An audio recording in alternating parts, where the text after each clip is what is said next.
For over a year, Senator Johnson and I investigated the Biden's financial family dealings. For over a year, the liberal media and my colleagues on the other side of the aisle falsely said that we were peddling Russian disinformation. They ginned up any story they could to do and falsely portray our investigation in an effort to delegitimize the report's findings.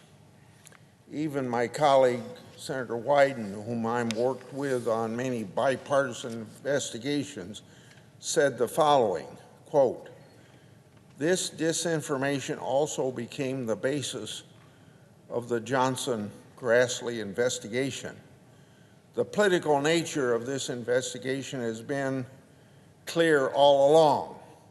Bottom line, the Johnson-Grassley investigation is baseless. It is laundering Russian propaganda for circulation in the United States," end quote. It seems the liberal media and Democrats have a very nervous tick.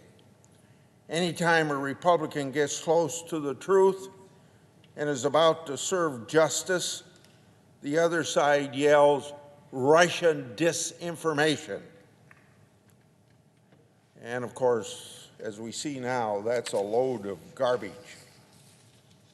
As I've said on this floor several times before, our report was rooted in information from U.S. government agencies and a left-aligned U.S. lobby shop that represented a corrupt Ukrainian gas company. And by now, the American people know that it's really the Democrats and liberal media that are connected to Russian disinformation. Just think of the Steele dossier. It was infected with Russian disinformation and paid for by the Democratic National Committee and Hillary Clinton's campaign. The liberal media and those on the other side of the aisle were scared of the facts.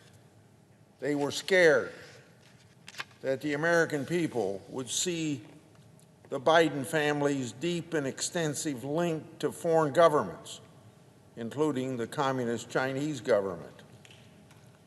And once Senator Johnson and I released publicly our findings, those same liberal outlets said the report repackaged old material and that there wasn't really anything new to it.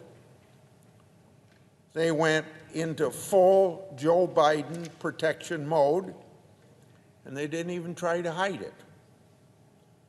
One Washington Post columnist said, quote, "Even after accepting disinformation from Russian agents, Johnson and Grassley couldn't come up with anything new or interesting on Hunter Biden." Well, we know today the Post should be ashamed that they said that. Politico ran a story with this headline, quote, "GOP's senators' anti-Biden report repackages old claims." And National Public Radio said about the New York Post Hunter Biden story, quote, "We don't want to waste our time on stories that are not really stories, and we don't want to waste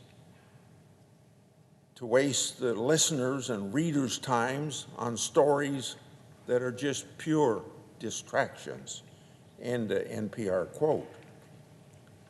Now look at what Twitter and Facebook did to Hunter Biden news.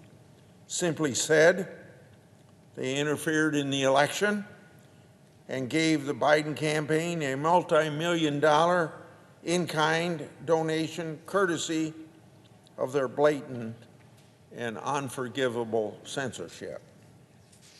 So, my fellow Americans, let us never forget what Twitter and Facebook did during the 2020 elections. Now let's fast forward to this very day.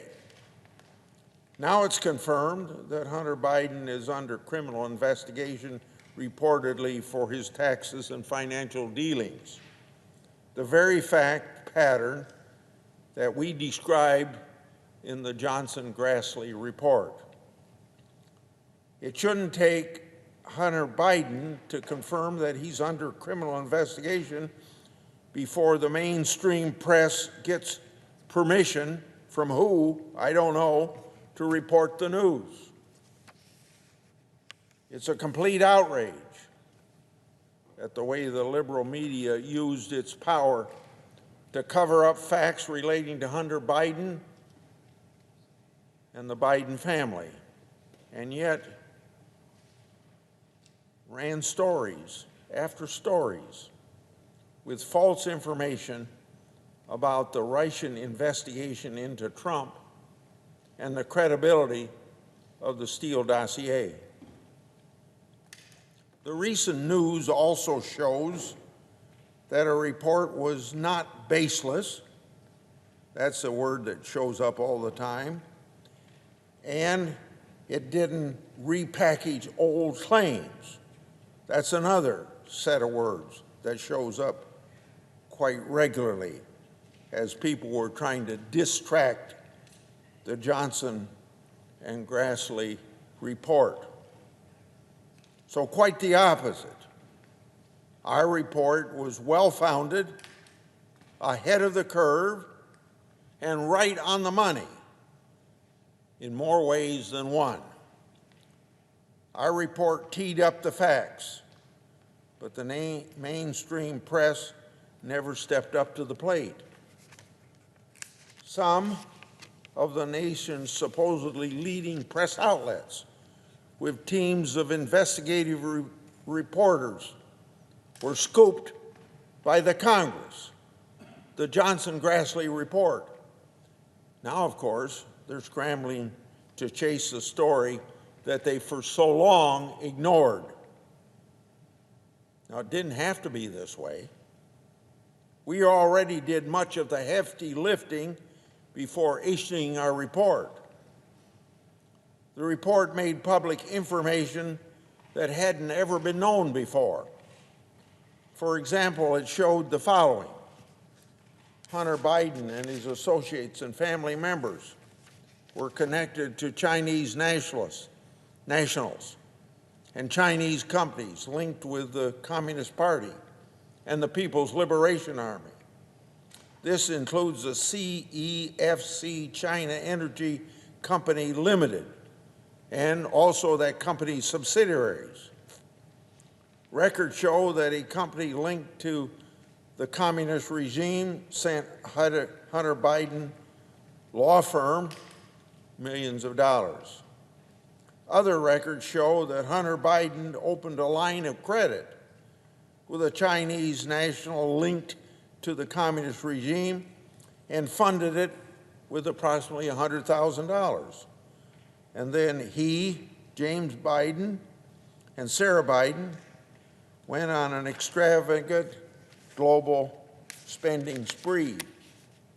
Still, other records show that Hunter Biden, via his law firm, also sent $1 million to James Biden's consulting firm, the Lion Hall Group.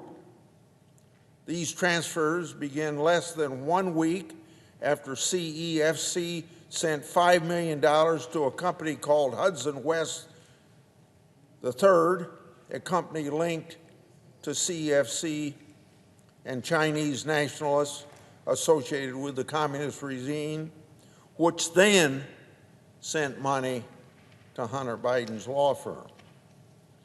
When the bank contacted Sarah Biden, who was associated with the firm's bank account, she refused to answer their questions and provide any additional documentation. According to the records that we have on file, the bank submitted the account for closure. Senator Johnson and I recently issued a supplemental supplemental to our report that showed Hunter Biden's close business associate, Rob Walker, received $6 million from a Chinese company linked to the communist regime. Then there's yet another link in the chain from the Biden family and their associates to the Chinese government. The report also showed that State Department officials believed that Hunter Biden's Burisma board membership created a perception of a conflict of interest and, quote, was very awkward for U.S. officials pushing an anti-corruption agenda in Ukraine, end of quote from a State Department official. Secretary of State Kerry publicly denied knowing Hunter Biden's role on the Burisma board.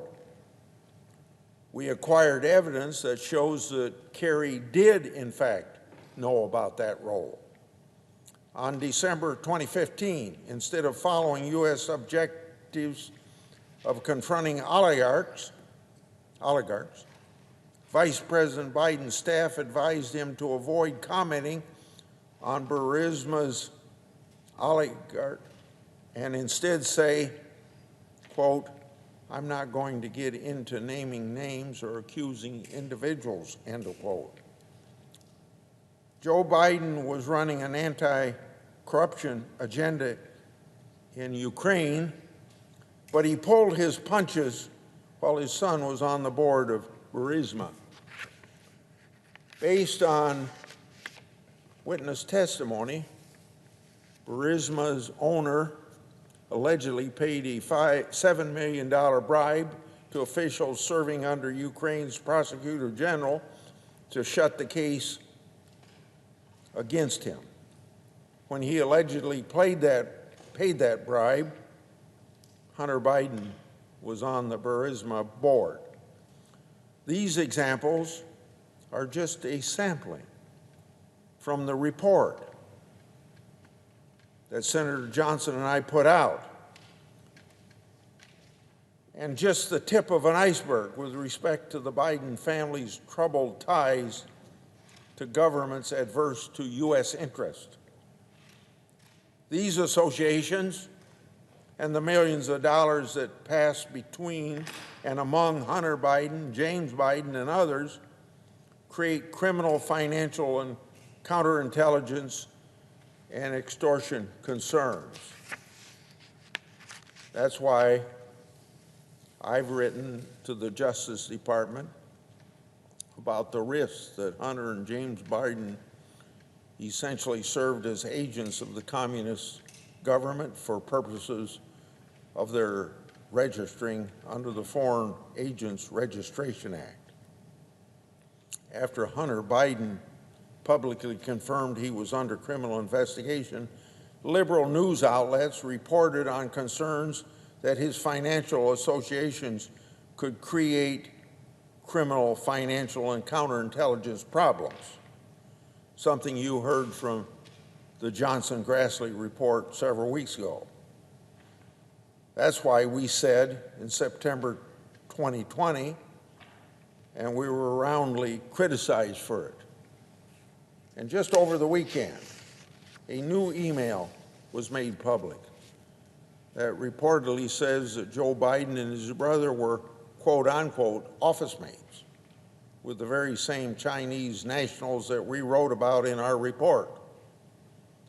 Those same individuals were the ones with links to the communist regime and that regime's military.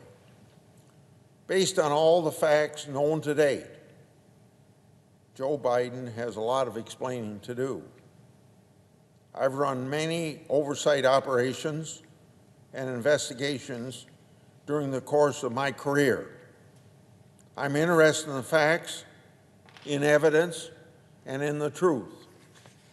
I learned a lesson a long time ago when I first started my oversight focus. That is, no matter how difficult the media or the other side of the aisle makes it to find the facts, never give up, keep working hard. The American taxpayers deserve nothing less. That's the attitude and approach that I've had my entire career.